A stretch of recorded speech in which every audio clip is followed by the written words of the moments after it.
მე ვარ ლალი მელია, განათლებით ექიმი. ამჟამად გახლავართ ბოლო 8 წლის მანძილზე გინეკოლოგიური განყოფილების გამგე.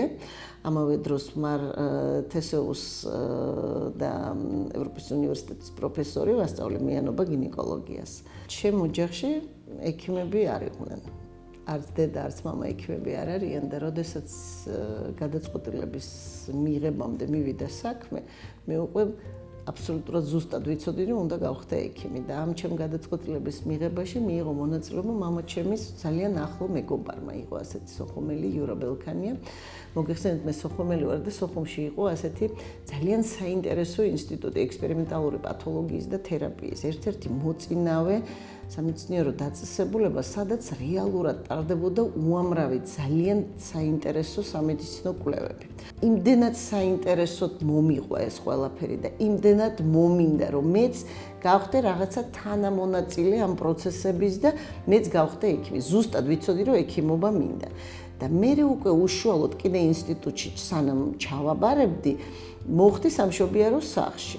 და აი ეს შეხება საკმაოდ ზედაპირული იმ პერიოდისთვის იყო გადამწყვეტი, როდესაც ვნახე როგორ ჩდება ადამიანი, ჩავთვალე რომ აი ეს ნამდვილად ის არის, რაც მინდა ვაკეთო ჩემი ცხოვრების მანძილზე. ეს იყო ახალგაზრდა გოგონა, რომელიც გადმოიყვანეს სხვა კლინიკიდან, უიშვიათესი პათოლოგია, ეს არის პლაცენტა პერკრეტა, როდესაც პლაცენტა ჩაზრდილია, სხვა ქსოვილებში უკვე შარდის ბუშტში იყო ჩაზრდილი, მოიყვანეს სხვა კლინიკიდან პროფუზული სიზღდენით.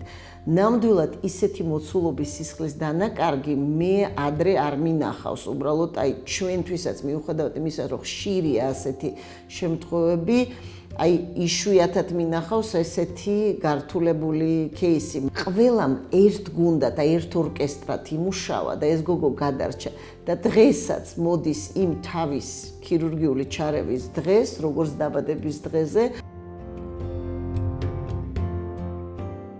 იმის გარდა რომ ეს არის უდიდესი ტკივილი, მე უკვე იმ ასაკში წამოვედი აფხაზეთთან სტუდენტი ვიყავი და ამიტომ ეს ყველაფერი ძალიან კარგად მახსოვს.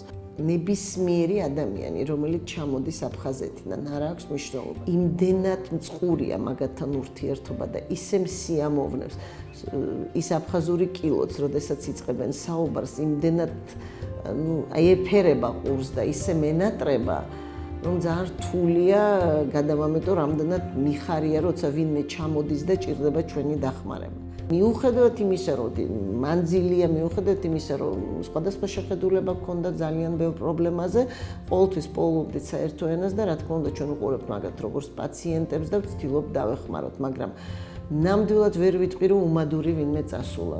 ნამდვილად მადლიერები იყვნენ და ის ნოსტალგია ყოველთვის იგრძნობა.